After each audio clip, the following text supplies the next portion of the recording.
Hello students, हम लोग biology का सेल चैप्टर पढ़ रहे हैं और सेल चैप्टर में हमने सेल का जो पार्ट स्टार्ट किया था उसका नाम है cell membrane. Is it okay? तो हम जो सेल का हिस्सा पढ़ रहे हैं, this is the outermost boundary of the cell and this outermost boundary of the cell is known as cell membrane. Is it okay? And one more name is given to it, and the another name of this cell membrane is plasma membrane, right? And this plasma membrane in short can be written as PM. Okay? And the composition of this plasma membrane is the main composition is phospholipids. Another important composition is cholesterol. Another composition is protein molecule, and another one more major composition is polysaccharides. Is it okay? So these are the composition of plasma membrane by which it is made up of. Okay? तो ये सारी बातें हम plasma membrane के बारे में जान चुके हैं. As we also know about it that this is a selectively permeable membrane. कैसी मेम्ब्रेन होती है plasma membrane? Selectively permeable membrane. That means some particular materials can pass through it. Is it okay? Some particular required material can go inside, and some material which are not at all required inside the cell, they can go out through it. Is it okay? So this is the main important part of the cell membrane, that it is a selectively permeable membrane. And according to this, it performs a lot of functions inside the cell, and some of the functions we have done and some are still left. तो अब हम जो functions पढ़ने जा रहे हैं, सुनिएगा ध्यान से. The next function of this plasma membrane is exocytosis. Is it okay? हम क्या पढ़ने जा रहे हैं? हम पढ़ने जा रहे हैं exocytosis. Is it okay? और exocytosis के साथ साथ हमको जो एक इसी के जैसा फंक्शन पढ़ना है, this is endocytosis. Is it okay? तो ये दो फंक्शंस हमको कंपेयर भी करने हैं और पढ़ने भी हैं. What is the meaning of exocytosis and what is the meaning of endocytosis? Look here, listen to me very carefully. Exocytosis is the removal of some material from the cell. Removal of any material from the cell is known as exocytosis. Is it okay? From the cell is known as exocytosis. अब देखिए, सुनिए ध्यान से कि अगर किसी material का cell में से रिमूवल हो रहा है तो डेफिनेटली वो सेल के लिए रिक्वायर्ड नहीं होगा, अनडिजायर्ड मटेरियल होगा. तो जब भी रिमूवल होगा किसी भी मटेरियल का, तो ये अपने आप ही सेल्फ अंडरस्टूड वाली बात है कि वो जो मटेरियल है वो कैसा होगा, अनडिजायर्ड मटेरियल. अब अनडिजायर्ड मटेरियल की लिस्ट में क्या आ सकता है? अनडिजायर्ड मटेरियल की लिस्ट में आ सकता है सेल के अंदर present waste food. Is it okay? जो डाइजेस्ट ना हुआ हो. Okay? Undigested food, these are the waste part of the cell which has to be removed from the cell. Is it okay? So removal of any particle, any waste material, any undesired material from the cell is known as exocytosis. Is it okay? आ गई बात समझ में? तो ये हमने पढ़ा exocytosis. And another use of cell membrane is endocytosis. Endocytosis क्या होता है? सुनिएगा ध्यान से. Endocytosis is the ingestion of some material inside the cell. Is it okay? Ingestion of some material inside the cell. Okay? Inside the cell इसका क्या मतलब है? इसका मतलब है कि सेल के अंदर किसी रिक्वायर्ड सब्सटेंस का अंदर जाना. इंजेक्शन का मतलब अंदर चले जाना. Is it okay? इस अंदर जाने वाले प्रोसेस को हम क्या बोला करते हैं? इस अंदर जाने वाले प्रोसेस को हम बोला करते हैं एंडोसाइटोसिस. Is it okay? तो एक्सोसाइटोसिस क्या है? Removal of undesired material from the cell. और एंडोसाइटोसिस क्या है? Is the injection of some required material into the cell. Is it okay? तो देखिए, जैसे अगर कोई फूड पार्टिकल है और फूड पार्टिकल सेल के अंदर एंटर होना है, आई बात समझ में? फूड पार्टिकल सेल के अंदर एंटर होना चाहता है, सेल को रिक्वायरमेंट है फूड की, इज इट ओके? या फिर सेल को रिक्वायरमेंट है वाटर की, इज इट ओके? तो in this way endocytosis can be done, can be of two types, is it okay? या तो सेल की ईटिंग होगी या फिर सेल की ड्रिंकिंग होगी, इज इट ओके? तो बहुत ध्यान से सुनिएगा, हमें एंडोसाइटोसिस में दो चीजें पढ़नी हैं, ध्यान से सुनिएगा। एंडोसाइटोसिस का मतलब तो आपको समझ में आ गया होगा। Endocytosis is the ingestion of some required material inside the cell, is it okay? And this can be of many types। हम यहाँ पर दो पढ़ने जा रहे हैं, एक तो हम पढ़ेंगे फैगोसाइटोसिस और दूसरा हम पढ़ेंगे पोटोसाइटोसिस, is it okay? Now what is the meaning of phagocytosis and potocytosis? Phagocytosis is the cell eating, is it okay? And which is usually done in the unicellular organism which is amoeba, is it okay? amoeba कैसा organism है? Unicellular. उसके पास में खाने के लिए हमारी तरह हाथ और मुंह नहीं होते हैं, तो वो कैसे खाता है? वो जैसे ये एमीबा है, तो एमीबा की बॉडी में ये फूड पार्टिकल अपने आप सेल मेम्ब्रेन को क्रॉस करके एंटर हो जाता है, and in this way the eating of this amoeba is known as the steps by which it is going to gain the food is known as phagocytosis steps of taking food, is it okay? In the same way, when we want to know about the potocytosis, then this potocytosis can be known as cell drinking, is it okay? तो I hope आपको ये दोनों समझ में आ गए होंगे। These are also the functions of plasma membrane। तो plasma membrane के हमने दो फंक्शंस और जान लिए हैं। One is exocytosis, is it okay, which is the removal of material from the cell, है ना, removal of undesired material, removal of waste material from the cell is known as exocytosis. And one more important information is that this exocytosis can also be written as cell vomiting, is it okay? इसको cell vomiting भी बोला जाता है ना, when the cell vomits the undesired material into the surrounding environment, okay?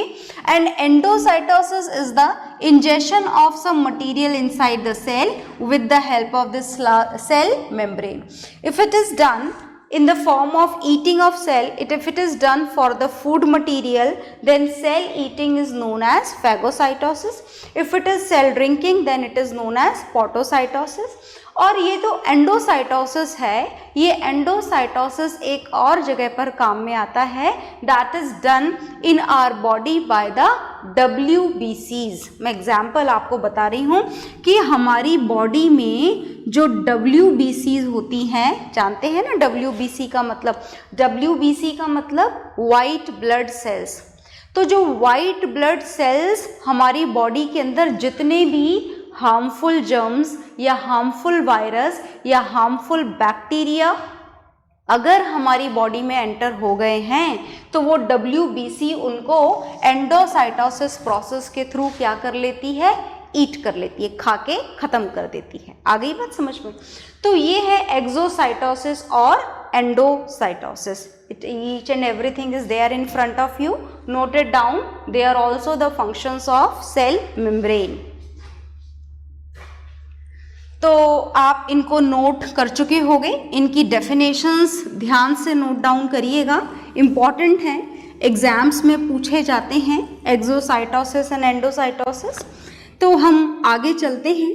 इस endocytosis और exocytosis के साथ साथ हमारे जो सेल मेम्ब्रेन के फंक्शंस हैं वो ख़त्म हो गए हैं, और अब हम जो पढ़ने जा रहे हैं next part of the cell, that is very simple. बहुत ध्यान से सुनिएगा, हम सेल का नेक्स्ट जो पार्ट पढ़ने जा रहे हैं, this next part of cell is cell wall.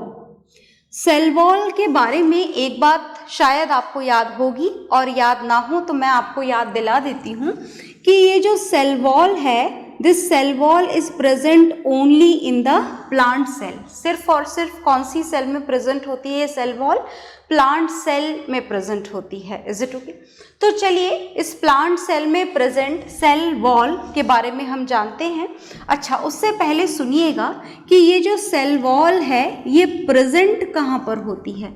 जैसे ये हमने बनाई outermost boundary of the cell, और इस outermost boundary of the cell को हमने क्या नाम दिया था? Cell membrane. Is it okay? पर अगर बात प्लांट सेल की जाए, then this cell membrane is not at all the outermost covering of the cell. It is also enclosed by one more membrane, and this outermost membrane in case of plant cell is not the cell membrane. According to this, the plant cell is having the outermost boundary which is made up of this cell wall. Is it okay? तो चलिए ये cell wall के बारे में हमें ये बात तो समझ में आ गई कि आखिर ये प्रेजेंट किस में होती है और इसकी लोकेशन क्या होती है सेल वॉल की. Now we are going to know about some of the point which tell us about the structure of cell wall, कि आखिर ये किसकी बनी हुई होती है. जैसे आपने सेल मेम्ब्रेन के बारे में जाना था, similarly here we are going to know about the cell wall. अब हम किसके बारे में जानने वाले हैं? सेल वॉल के बारे में जानने वाले हैं. तो सुनिएगा ध्यान से. सेल वॉल के स्ट्रक्चर में अगर आप इसके कंपोजिशन की बात करें तो ध्यान से सुनिएगा. इसका कंपोजिशन होता है फाइब्रस. बहुत ध्यान से सुनिएगा. The main composition of cell wall is fibrous polysaccharides. Main composition क्या होता है इसका? Fibrous polysaccharides. Is it okay? और इस फाइब्रस पॉलीसैकेराइड को ही हम क्या बोला करते हैं हमारी बायोलॉजी की जनरल लैंग्वेज में? सेल्यूलोज. मतलब आप याद ना रख पाओ अगर कि ये फाइब्रस पॉलीसैकेराइड नाम भी बहुत लंबा है, स्पेलिंग भी बहुत लंबी है, तो simply in the exams you can write it that the cell wall is made up of with a material whose name is cellulose. क्या नाम होता है इस मटीरियल का? सेल्यूलोज. Is it okay? तो ये तो हमें सेल वॉल के कंपोजिशन के बारे में पता लगा. जो दूसरी बात आपको इस सेल वॉल के बारे में जाननी है वो सुनिएगा ध्यान से. This cell wall is fully permeable. कैसी मेम्ब्रेन होती है ये? फुली परमीएबल मेम्ब्रेन होती है. क्या आप मतलब समझ गए फुली परमीएबल बोलने का? क्या मतलब है फुली परमीएबल बोलने का? मतलब everything can pass through it. सब कुछ पास हो सकता है इसमें से. Is it okay? कुछ सारी चीज़ें अंदर भी जा सकती हैं और सारी चीज़ें बाहर भी आ सकती हैं, पर उनको रोकने के लिए एक और मेम्ब्रेन प्रेजेंट है सेल के अंदर विच इज सेल मेम्ब्रेन. तो सेल वॉल तो सब कुछ पास होने देती है अंदर, पर ये जो सेल मेम्ब्रेन है वो अनडिजायर्ड मटेरियल को अंदर नहीं जाने देती. Only desired and required material can go inside by passing through the cell membrane as it is semi-permeable. But when we talk about the cell wall, then it is fully permeable. So keep in mind that cell wall is fully permeable, so anything can pass through it. सब कुछ इसमें से पास हो सकता है. किस में से? सेल वॉल में से. तीसरी इंपॉर्टेंट बात जो उसके स्ट्रक्चर के बारे में है, that it is a non living part of the cell. ये सेल का कैसा हिस्सा है? नॉन लिविंग पार्ट है ये सेल का. Is it okay? It doesn't have any living composition at all. तो these three are the points which tell us about the structure of cell wall. And now what are the functions of the cell wall, that we'll see later. So first you noted down all the points which are related with the structure of cell. Is it okay? So note it down.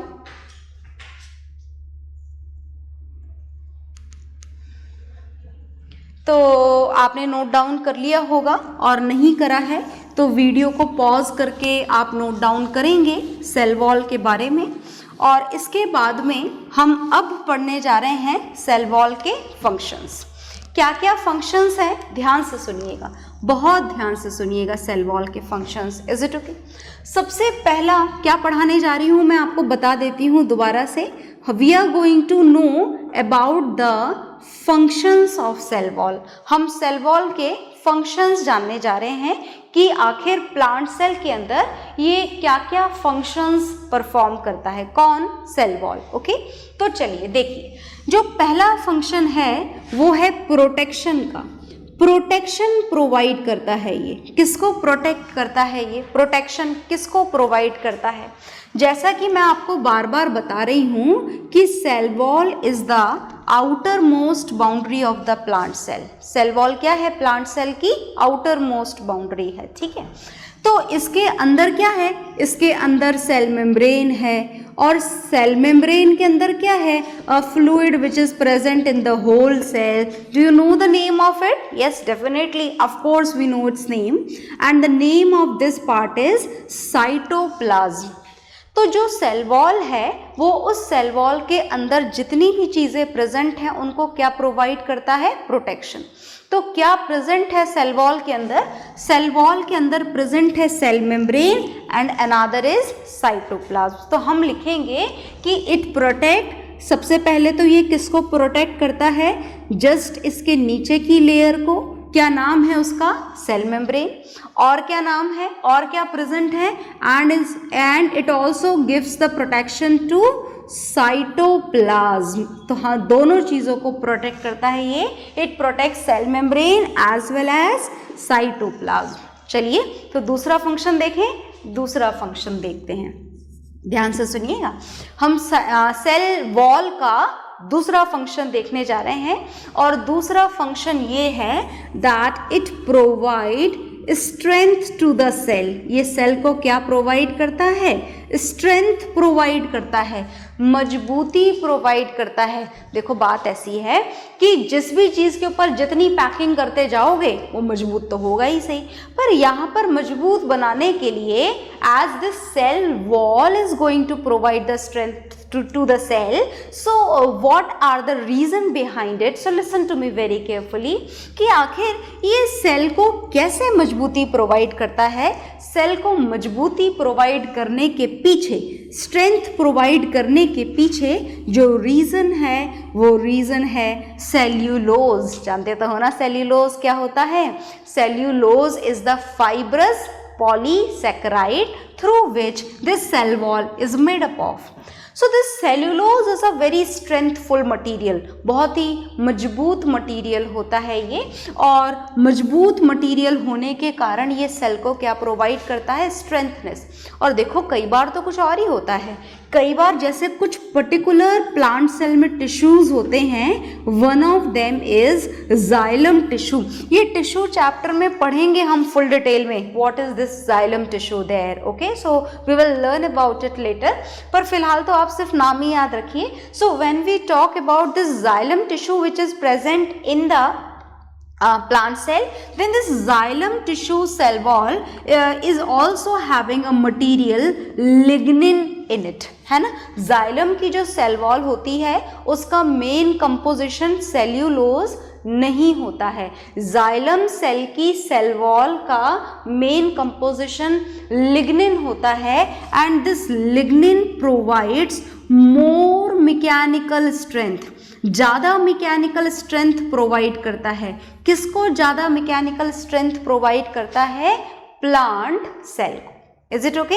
तो हमने यहाँ पर cell wall के दो important function पढ़े हैं। Function तो बहुत सारे होते हैं सेल वॉल के, we are going to know about these two only. So look here again, दोबारा से देख लें। First, it provide the protection to the cell membrane as well as cytoplasm, and second, it gives strengthness to the cell because of the presence of cellulose, as this cellulose is the material which is going to give the strength to the cell. And but when we are going to talk about the xylem tissue, then this is also made up of some cells, and in these cells cellulose is replaced by the material lignin, and lignin is going to give more mechanical strength to the plant cell. है ना। Cellulose से भी ज़्यादा mechanical strength कौन provide करता है?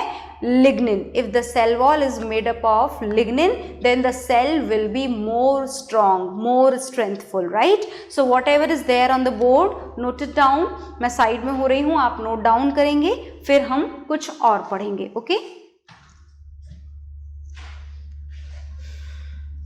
तो आपने नोट डाउन कर लिया होगा, नहीं किया है अगर तो वीडियो पॉज करके नोट डाउन करेंगे.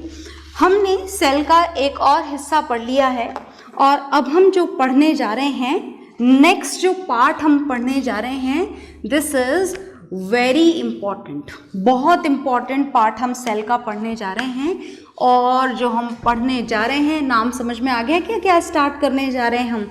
We are going to start the centrally located part of the cell which is known as nucleus. हम क्या पढ़ने जा रहे हैं? न्यूक्लियस पढ़ने जा रहे हैं. तो देखो, हमने सेल को कुछ 4 हिस्सों में डिवाइड करा था, उसमें से 2 पार्ट हम कंप्लीट कर चुके हैं. And now we are going to know about the most important part of the cell. And this most important part of the cell is nucleus. हम न्यूक्लियस पढ़ने जा रहे हैं. ये बहुत इम्पॉर्टेंट पार्ट होता है सेल का. कौन सा? न्यूक्लियस. चलिए, तो हम न्यूक्लियस के स्ट्रक्चर के बारे में जानने जा रहे हैं. बहुत ध्यान से सुनना. Its structure is very important. Is it okay? बहुत इंपॉर्टेंट है. हो सकता है कि एग्जाम में 3 मार्क के क्वेश्चन में हमको सिर्फ न्यूक्लियस का स्ट्रक्चर ही लिखना पड़े. Is it okay? तो इसलिए बहुत ध्यान से सुनिएगा. हम क्या जानने जा रहे हैं? न्यूक्लियस का स्ट्रक्चर. तो चलो, कंपोजिशन बाद में जानेंगे, पहले ये जानते हैं कि how does it look like, दिखता कैसा है ये न्यूक्लियस, है ना. तो चलिए, हम न्यूक्लियस का स्ट्रक्चर देखने जा रहे हैं. बहुत ध्यान से देखना. डेफिनेटली मैं जितना बड़ा न्यूक्लियस बनाने जा रही हूँ, न्यूक्लियस इतना बड़ा होता तो नहीं है, पर बड़ा तो बनाना पड़ेगा ना, वरना समझ में कैसे आएगा कि आखिर कैसा होता है ये. तो इसीलिए मैं थोड़ा बिगर स्ट्रक्चर बना रही हूँ. But it is very small inside the cell. बहुत छोटा होता है ये न्यूक्लियस. कहाँ पर प्रेजेंट होता है ये न्यूक्लियस? सेल के सेंटर में, है ना. तो हम किसका स्ट्रक्चर बनाने जा रहे हैं? हम सेल के न्यूक्लियस का स्ट्रक्चर बनाने जा रहे हैं. ये सिर्फ न्यूक्लियस बनाया है मैंने, सेल नहीं है ये. Is it okay? तो देखिए आप ध्यान से, this is covered with 2 membranes. This nucleus is bounded with 2 membrane. 2 membrane से बाउंडेड होता है. This is first membrane and this is second membrane. और इन दोनों मेम्ब्रेन्स को मिलाकर के क्या बोलते हैं हम? इन दोनों मेम्ब्रेन्स को मिलाकर हम बोलते हैं न्यूक्लियर एनवलप. क्या बोलते हैं हम इसको? Nuclear envelope. Is it okay? चलिए देखिए ध्यान से. अब ये जो न्यूक्लियर एनवलप है, this is bounded with 1 more structure. ये एक और स्ट्रक्चर से बाउंडेड होता है. ये मैं दूसरा स्ट्रक्चर यहाँ पर बनाने जा रही हूँ. देखिएगा ध्यान से. ये जो दूसरा स्ट्रक्चर है, ये क्या है? ये दूसरा स्ट्रक्चर पहचाने आप इसको. This nucleus is directly connected with this another cell organelles and this another cell organelle is known as endoplasmic reticulum. Is it okay? This part is known as endoplasmic reticulum. So this nuclear envelope is connected with the endoplasmic reticulum. ये किससे connected होता है? Endoplasmic reticulum से ये connected होता है. तो मैं वही बना रही हूँ आपके सामने, endoplasmic reticulum. Is it okay? तो ध्यान से देखिएगा. This part is known as endoplasmic reticulum. यहाँ पर भी मैं लिख देती हूँ. मैंने यहाँ पूरा नाम लिखा है एंडोप्लाज्मिक रेटिकुलम. यहाँ हम इसका शॉर्ट नेम लिखने वाले हैं. This is ER. This endoplasmic reticulum is known as, in short it is known as ER. So there is no need to write down full name again and again. Now you can see this is the nuclear envelope which encloses the nucleus. Okay, so it has some pores in it. pores है इसके अंदर कुछ, और इन pores को क्या बोला जाता है? इन pores को बोला जाता है nuclear pores. क्या बोला जाता है इनको? न्यूक्लियर पोर्स बोला जाता है। अब सुनिएगा ध्यान से, इसके अंदर फ्लूइड एक फिल्ड होता है, लिक्विड सब्सटेंस इसके अंदर फिल्ड होता है। किसके अंदर की बात हो रही है? न्यूक्लियस के अंदर की बात हो रही है। तो ये न्यूक्लियस के अंदर जो फ्लूइड फिल्ड है, this is known as nucleoplasm. मैं आधा नाम इसका नीचे लिख रही हूं, आपको दिखाई दे, ध्यान से देखिएगा। This is known as nucleoplasm. The fluid which is present inside it is known as nucleoplasm, and some centrally located material is also present in this, which is known as nucleolus. क्या बोला जाता है इसे? इसे बोला जाता है nucleolus. तो मैंने आपके सामने ये न्यूक्लियस का स्ट्रक्चर ड्रॉ किया है। Is it okay? दोबारा देखें क्या क्या पार्ट हमने यहाँ पर ड्रॉ करे हैं। As we can see here, this is bounded with two membrane and these two membranes are combinedly known as nuclear envelope, and now this is filled with a fluid which is known as nucleoplasm, and inside this nucleolus is also present, which is not at all covered within any boundary. किसी boundary में covered नहीं है ये nucleolus एक भी हो सकते हैं और एक से ज़्यादा भी हो सकते हैं। And this nuclear membrane, nuclear envelope is in the direct contact of endoplasmic reticulum. Here also this is endoplasmic reticulum, which is written here in short ER. Is it okay? तो न्यूक्लियस का diagram मैंने आपके सामने बना दिया है।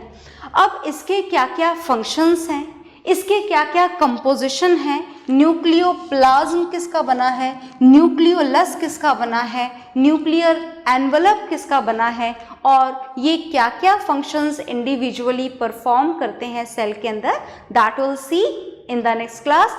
पर video को ख़त्म करने से पहले आप इस डायग्राम को बनाइएगा ज़रूर। ओके तो इसको बनाने के बाद में इसके बारे में हम थोड़ा और जानेंगे, but that will see in the next class. Okay so bye everyone.